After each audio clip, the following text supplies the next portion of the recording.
Jagan script మార్చాలా? పాత script అసలుకి ఎగడగొట్టేసిందంటారా ప్రజలకి? ఇప్పటికీ ప్రజలకే కాదు వాళ్ళ సొంత అభ్యర్థులకు కూడా ఈ యొక్క స్పీచ్ నచ్చడం లేదా? ఎప్పుడు పాడిందే పాత్ర పాసిపల్ల దాసుడు అన్నట్టుగా ఉందా? అదే దీని మీద మనతో పాటు చర్చిస్తానికి సీనియర్ జర్నలిస్ట్ కనకదుర్గ వడ్లమణి గారు ఉన్నారు. వారిని అడిగి తెలుసుకుందాం. మేడం నమస్తే. నమస్తే. అసలుకి ఇంత జరిగినా సరే సేమ్ స్క్రిప్ట్ మాట్లాడుతున్నాడు, సేమ్ అయ్యే మాటలు మాట్లాడుతున్నాడు, వై నాట్ 175 అన్నట్టుగా అదే ధోరణిలో మాట్లాడుతున్నాడు. ఇంకా ఏమంటారు అనమాట, తన స్క్రిప్ట్ మార్చుకోవాల్సినటువంటి అవసరం ఉంది అని చెప్పి సొంత అభ్యర్థులే చెప్తున్నటువంటి పరిస్థితి. చాలామంది ఈరోజు కొంతమంది డుమ్మా కూడా కొట్టారు. ఎవరైతే రావాల్సినటువంటి ఒక అభ్యర్థులు కూడా ఈరోజు రాలేదు. ఎలా చూడాలంటారు? డుమ్మా కొట్టిన అభ్యర్థులు ఏం ఊహించి, అంటే పూర్తిగా పార్టీ భూస్థాపితం అయిపోతుందని చెప్పి ఫిక్స్ అయ్యారా? దీన్ని ఎలా చూడాలి? ఇప్పుడు మీరు చెప్పినట్టుగా స్క్రిప్ట్ మారాలి జగన్, మార్చాలి జగన్ అని చెప్పాలి మనం. ఎందుకంటే ఆ స్క్రిప్ట్ సేమ్ అండి. ఎన్నికల ప్రచారం మొదలుపెట్టిన దగ్గర నుంచి ఈ రోజు వరకు మరి ఆ స్క్రిప్ట్ ఎవరు రాసిస్తున్నారో, ఎంత డబ్బు తీసుకుంటున్నారో మనకు తెలియదు. ఆ రాసే ఆయన అదృష్టం అంతే. ఎందుకంటే ఈయన మరి మార్చమని అడగట్లేదు, వాళ్ళు మార్చట్లేదు, మనకైతే తెలీదు. Same script. ఇవాళ ఏమి ఎక్స్ట్రా వచ్చింది అందులో అంటే, మనం అసెంబ్లీకి వెళ్ళక్కర్లేదు అన్నట్టు మాట్లాడాడు. అసెంబ్లీకి వెళ్ళినా మనం చేసేదేం లేదు, మనం ఏం మార్చలేము అన్నట్టు మాట్లాడాడు. మనం ప్రజల్లోకి వెళ్దాం, మన పాదయాత్ర చేద్దాం. ఇప్పుడు ఓదార్పు యాత్ర మళ్ళీ మొదలు పెడతాడు ఆయన. తెలుగుదేశం వాళ్ళు కొట్టి చంపేస్తున్నారట, ఆస్తులు ధ్వంసం చేసేస్తున్నారట. పొద్దున్న రోజా అని అన్నారు, మోకాళ్ళ మీద కూర్చోపెట్టి కొడుతున్నారు, ఏంటంటో మాట్లాడారు వీళ్ళందరూ. సో రోజాలో ఒక పిసరు మాట సౌమ్యత అయితే ఇవాళ వచ్చిందండి. ఫస్ట్ రోజు కాబట్టి, అంటే ఓడిపోయాక బయటకు వచ్చారు కాబట్టి కొద్దిగా తగ్గి మాట్లాడింది, అంతవరకే. కొడాలి నాని అదే సేమ్ వెధవలు అని తిట్టాడు తెలుగుదేశం నాయకులని. ఇవాళ 400 కోట్లు పెట్టి కట్టింది జగన్మోహన్ రెడ్డి ఇంట్లో ఉండటానికి కాదుట, అది ఇల్లు కాదుట, అది ప్రభుత్వ ఆస్తిట. ఆయన ఇవాళ చెప్పాడు. ఆయన పాపం మనకందరికి కళ్ళు తెరుచుకునేలాగా మాట్లాడాడు. సో వీళ్ళకి మార్పు రాదండి. ఇవాళ జగన్మోహన్ రెడ్డి మాట్లాడిన మాటల్లో మాజీ ఎమ్మెల్యేలేమో మరి వాళ్ళు వచ్చారు అందరూ కూడా, వాళ్ళు ఎందుకురా కర్మ అన్నట్టుగా కూర్చున్నారు అక్కడ. ఎందుకంటే ఒక్క మొక్క మారలేదండి. ఈ చెయ్యి ఇలా ఇలా ఇలా తిప్పడం దగ్గర నుంచి అదే సేమ్ స్క్రిప్ట్, సేమ్ మ్యానరిజమ్స్. ఇంతకీ ఏమంటాడంటే, ఇప్పుడు ఈయన అర్జునుడిలా మళ్ళా వస్తాడు. 40% ఓట్లు వచ్చాయి. అక్క చెల్లెళ్ళు, అన్నదమ్ములు, అవ్వాతాతలు ఎందుకు, ప్రేమ ఆప్యాయత ఏమైపోయింది, ఎందుకు మనం ఓడిపోయాం, ఇదే ఆయన గోల. మనం సంక్షేమాలు ఇచ్చాం, ఎప్పుడు ఎవరు ఎక్కడా ఇవ్వలేదు సంక్షేమాలు. నెల ఫస్ట్ వచ్చేసరికి మనం ఇవాళ వాలంటీర్స్ అనలేదండో, ఆ మాట వాడలేదు. వాలంటీర్స్ అనే పదం రాలేదు, కానీ మనం 1వ తారీఖు వచ్చేసరికి ఇంటి గుమ్మంలో వాళ్ళకి ఇచ్చేసాం మనం ప్రతి నెల 1కి. ఇప్పుడు ఇంకా ఇవ్వలేదు. చంద్రబాబు నాయుడు వచ్చి ఇన్ని రోజులు అయిపోయింది, వాళ్ళకి ఒక్క సంక్షేమం ఇంకా అందలేదు. ఆయన ప్రశ్నిస్తున్నాడు, సూపర్ 6 ఏమైపోయింది, ఇదేమైపోయింది, చేయూత ఏమైపోయింది, అవ్వాతాతల పెన్షన్ ఏమైపోయింది. ఆయన ఇవాళంతా ఆవేదన చెందాడు ఆయన. ఇదే జగన్ ఉంటే, జగన్ వెళ్ళిపోయేది, జగనన్న చేయూత వెళ్ళిపోయేది, జగనన్న ఇది వెళ్ళిపోయేది. ఆ జగనన్న అనే పదం లేకుండా ఆయన మాట్లాడలేదు. తర్వాత ఇవాళ కౌరవ సభలో అడుగుపెట్టాడంట, అసెంబ్లీలో అడుగుపెట్టడం అంటే ఆయన మాట్లాడింది అది. అయితే ఇవన్నీ చూసుకుంటే మనకి జగన్ మాట్లాడుతున్న మాటల్లో మనకి ఖచ్చితంగా ఫ్రస్ట్రేషన్ అయితే కనిపిస్తూ వస్తుంది. అయితే ఇక్కడ చంద్రబాబు నాయుడు ప్రభుత్వం వచ్చిన తర్వాత అభివృద్ధి పరుగులు పెడుతున్నటువంటిది కూడా అందరికీ తెలుస్తుంది.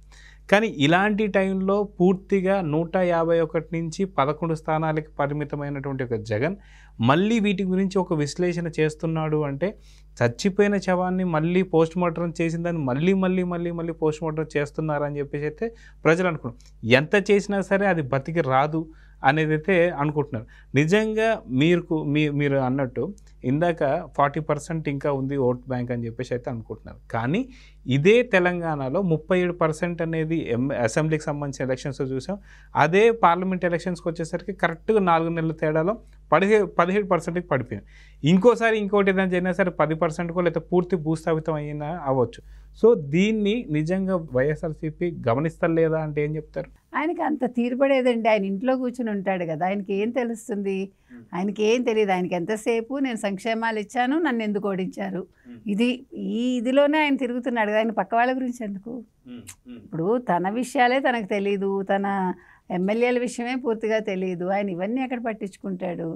ఇంకో మాట అన్నాడు ఆయన, ఇవాళ 16 లోక్సభ ఎంపీలు ఉన్నాయి, ఎందుకు ప్రత్యేక హోదా గురించి మాట్లాడటం లేదు? దీని మీద ఇవాళ మాట్లాడాడు. మరి నీ దగ్గర 22 ఎంపీలు ఉన్నాయి కదా, అప్పుడు మరి నువ్వు 5 ఏళ్ళు నిద్రపోయావా? నువ్వు ప్రత్యేక హోదా సాధించుకొస్తాను లేకపోతే నన్ను నిలబెట్టండి అని అడిగావు కదా, మరి నువ్వెందుకు సాధించలేదు 5 ఏళ్ళు? 99% మనం సంక్షేమాలు అమలు చేసాం, 1% అమలు చేయలేదు. మేనిఫెస్టోట ప్రతి కలెక్టర్ ఆఫీస్లోనూ, ప్రతి ప్రభుత్వ ఆఫీస్లోనూ, ప్రతి ఇంట్లోనూ ఉందిట. మనం అలా చెప్పి చేసాం. మనం ఇదే గోల, నువ్వు సంక్షేమాలు చేసావు నాయన, నువ్వు అభివృద్ధి చేయలేదని ప్రజలు అంటుంటే ఇదే గోల పెట్టాడు ఇవాళ నిజంగా మరి వాళ్ళందరూ ఎలా భరించారో నాకైతే తెలియదండి. ఒక్క మాట పొల్లుపోయింది ఏవిలే, కొత్త మాట ఒక్కటి మీరు వింటే నేను ఆశ్చర్యపోతాను.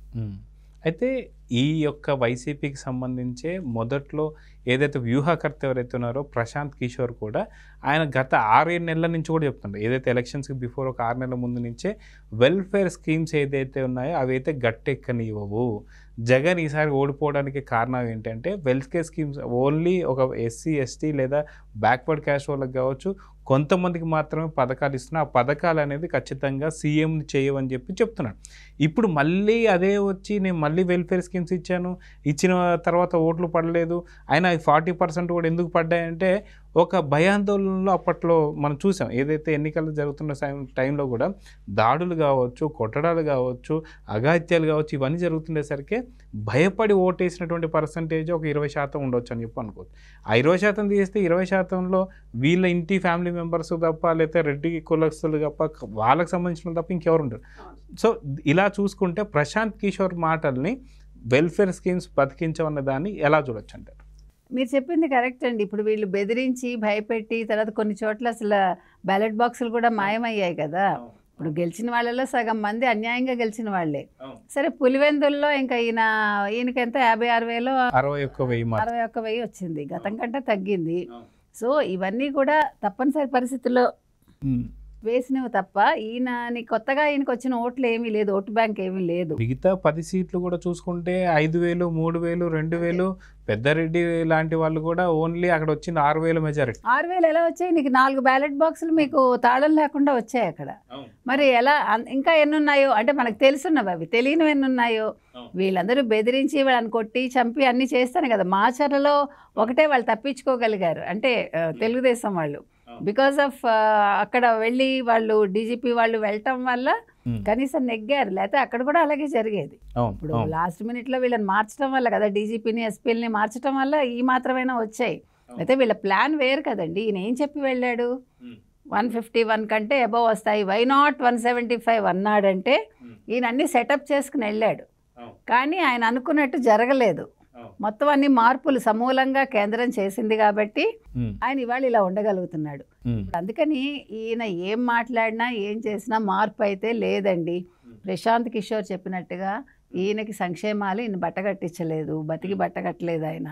పైగా ఈయన ఇంకా ఇది చావలేదు, ఓడిపోయాడు అంతేను, ఇలా అంతా మాట్లాడుతున్నారు, ఇవన్నీ కూడా చెప్పుకున్నాడు ఇవాళ. అంటే ఒక రకంగా ఏడ్చాడు ఆయన అంతే.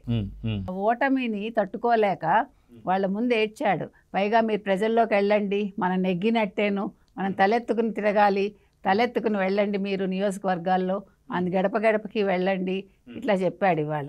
అయితే చిన్న డౌట్ ఏంటంటే గడప గడపకి ప్రోగ్రామ్ సంబంధించి ఏదైతే ఉందో ఐపాక్ టీం వాళ్ళు కూడా చెప్పారు, గడప గడప ప్రోగ్రామ్ చాలా మంచి ప్రోగ్రామ్, ప్రతి ఇంటికి వెళ్ళండి, వెళ్ళి మీరు వాళ్ళకున్న సమస్యలు తెలుసుకోండి, అక్కడికక్కడే సాల్వ్ చేయండి అని చెప్పాను. కేతిరెడ్డి లాంటి వాళ్ళు కూడా గుడ్ మార్నింగ్ అనే ప్రోగ్రాం కండక్ట్ చేసి మొత్తం ప్రతిరోజు తిరిగేటువంటి కేతిరెడ్డికి అక్కడ ఓటమి మనం చూసాం. అలాంటిది ఇప్పుడు గడప గడపకి అంత గతంలో కూడా పోయినప్పుడు కనీసం రాష్ట్రం నుంచి పైనుంచి మాకు ఎటువంటి ఫండ్స్ రాంది, మేము కింద డెవలప్ ఏం చేయలేము అని చెప్పేసి గడప గడపకి పోతే ప్రతి ఒక్కళ్ళు చివాట్లు పెడుతున్నారని గడప గడప ప్రోగ్రాం అప్పుడే వాళ్ళు మానుకున్న వాళ్ళు ఇప్పుడు ప్రతిపక్ష హోదా కూడా లేకుండా ఉన్నటువంటి స్థితిలో గడప గడపకు పోతారా అనేసి అంటే నిజంగా పోయే అవకాశం ఉందంటారా? వాళ్ళు అంత ధైర్యం చేయలేరండి వాళ్ళు. ఇవన్నీ మాటలే. ఒకవేళ వెళ్ళినా మీరు చెప్పినట్టుగా వాళ్ళు ఏం చేస్తారో మనకు తెలియదు. ప్రజలు ఏ రకంగా రియాక్ట్ అవుతారో, ఏ రకంగా రివెంజ్ తీసుకుంటారో కూడా మనకు తెలియదు. ఇప్పుడు ఒక రోడ్లు లేవు, బెదిరించారు, భయపెట్టారు, కేసులు పెట్టారు. ఇప్పుడు అవన్నీ రివర్స్లో తెలుగుదేశం మీద ఆయన తెలుగుదేశం అంటున్నాడు తప్ప ఆయన జనసేన ప్రసక్తి తేలేదండి. బీజేపీ ప్రసక్తి తేలేదు. కేసులు లేకపోతే కొట్టడాలు లేకపోతే భయపెట్టాలు అన్నీ కూడా తెలుగుదేశం అనే అన్నాడు ఆయన. ఇంకొక మాట మాట్లాడలేదు మీరు వింటే కనుక అయితే. సో ఆయన చెప్తున్నాడు కానీ ఏది చేయలేడండి ఆయన మనకు తెలియదు ఏం చేస్తాడు. ఇప్పుడు అసలు సిబిఐ కేసులు ఏమవుతాయో మనం చూడాలి కదా. ఇప్పుడు మరి వీళ్ళందరూ ఉంటారా, వెళ్ళిపోతారు? ఇప్పుడు వీళ్ళకి రోజా, కొడాలి నాని ఇలా కొంతమందికి అయితే వేరే ఆప్షన్ లేదు. వాళ్ళ అన్నగారి వెంటే తిరగాలి. ఆప్షన్ ఉండేవాళ్ళు జంప్ అవటానికి చూస్తారు. ఇవాళ వీళ్ళ పాపం ఇది అంతంత మాత్రంగా ఉన్న బుట్టా రేణుక గారు ఆర్థికంగా అంతంత మాత్రం అన్నారు కదా.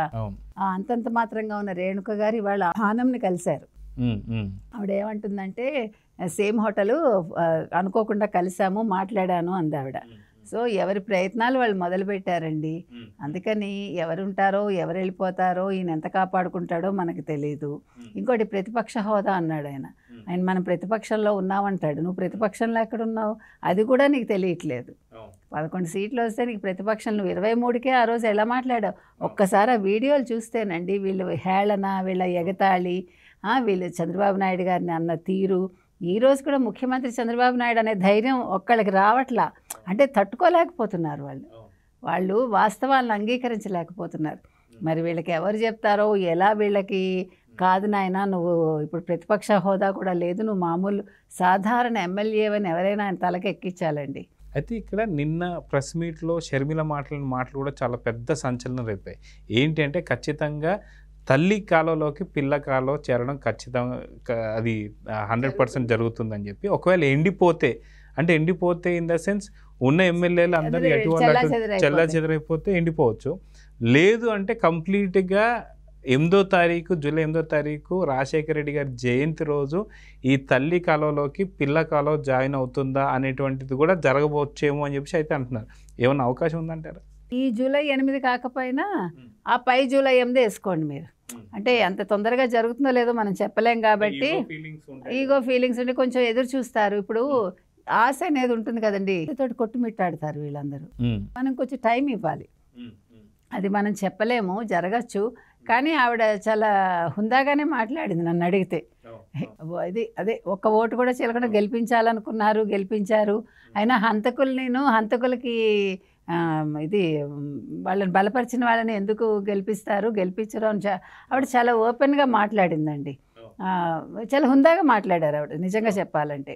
సో షర్మిల ఒక అనుభవం ఉన్న రాజకీయ నాయకురాల్లాగానే మాట్లాడారు ఆవిడ. ఒకవేళ ఇద్దరికి కంపేర్ చేస్తే, జగన్కి షర్మిలకి కంపేర్ చేస్తే రాజకీయ పరంగా ఎవరు కొంత ఆలోచన పరంగా సరిగ్గా ఉన్నారంటే మీరు ఏం చెప్తారు?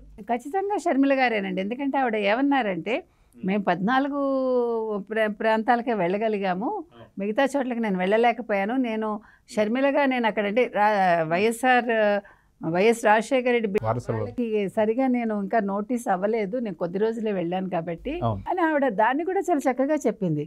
అయ్యో నేను ఓడిపోయాను, ప్రజలు నన్ను మోసం చేశారు అంతా ఏడవలేదు ఆవిడ. పనికి మాలిన ఏడుపులు ఏది ఏడవలేదు. అయితే జగన్ స్క్రిప్ట్కి షర్మిల స్క్రిప్ట్కి చూసుకుంటే షర్మిల స్క్రిప్ట్ బాగుంది అనుకోవచ్చా? జగన్ స్క్రిప్ట్ మార్చాలా అంటే ఏమంటారు? అసలు జగన్ స్క్రిప్ట్ ఇంకెందుకండి, మార్చుకున్నా ఒకటే మార్చుకోకపోయినా ఒకటే, ఆయనకి స్క్రిప్ట్ అయిపోయింది అయింది. ఈవిడ స్క్రిప్ట్ పర్ఫెక్ట్గా ఉంది. ఈవిడ ఫ్యూచర్లో కొంచెం ఆవిడ కష్టపడితే ఆవిడ ఎదుగుతారు ఖచ్చితంగా. ఇప్పుడు ఏమండి పవన్ కళ్యాణే 10 ఏళ్ళు వెయిట్ చేశారు కాబట్టి షర్మిలకి ఇది ప్రస్థానం. యాక్చువల్గా ఆవిడ గతంలో అన్నగారి కోసం తిరిగినప్పుడు కనుక ఆవిడ రాజకీయాల్లోకి వద్దాం అనుకుని ఉంటే ఖచ్చితంగా సక్సెస్ అయి ఉండేది. ఆవిడ అప్పుడు స్వార్థం చూసుకోలేదు, అన్నగారి కోసమే ఆలోచించింది. ఇప్పుడు తను దిగారు కాబట్టి ఆవిడ నెక్స్ట్ టైంకి ఆవిడ ప్రిపేర్ అయితే కనుక అయితే ఆవిడ ప్రజల్లోకి వెళ్ళగలిగితే ఖచ్చితంగా ఆవిడ గెలుస్తారు, కనీసం తనైనా గెలుస్తారు. అంటే కాంగ్రెస్ పుంజుకుంటుందా పుంజుకోదా మనకు అనవసరం, ఎందుకంటే కాంగ్రెస్కి ఆంధ్రప్రదేశ్లో చోటు లేదు నన్ను అడిగితే, రాదు కూడా. ఇప్పుడు తెలుగుదేశం ఉన్నంత వరకు ఒక 15 ఏళ్ళు అసలు వీళ్ళెవరూ ఇటుపక్క చూడక్కర్లేదండి. ఆవిడ మళ్ళీ ఎంపీగా పోటీ చేసి గెలిస్తే మాత్రం షర్మిలకి ఛాన్స్ ఉంటుంది, అంతే తప్ప కాంగ్రెస్ మిగతా విషయంగా ఆలోచించక్కర్లేదు వాళ్ళు. వన్ మోర్ థింగ్, మీరు చెప్పినట్టుగా వైసీపీ మొత్తం అంటే లేకుండానైనా అవుతుంది, లేదు కాంగ్రెస్లో కలిసే అవకాశాలు అయితే ఉన్నాయి. అయితే దానికి కొంత టైం పడుతుంది, చూద్దాం. మనకు ఖచ్చితంగా ఏపీ ప్రజలందరూ కూడా అనుకున్నట్టే జగన్లో స్క్రిప్ట్ మారాలని చెప్పి ఏపీ ప్రజలతో పాటు అక్కడ వైసీపీలో సంబంధించిన అభ్యర్థులు కూడా అదే ఆశిస్తున్నారు. మరి స్క్రిప్ట్ మార్చుకుంటాడా లేదా అనేది ఆ దేవుడికే తెలియాలన్నట్టు జగన్, ఆ దేవుడికే తెలియాలి. నమస్తే. నమస్తే.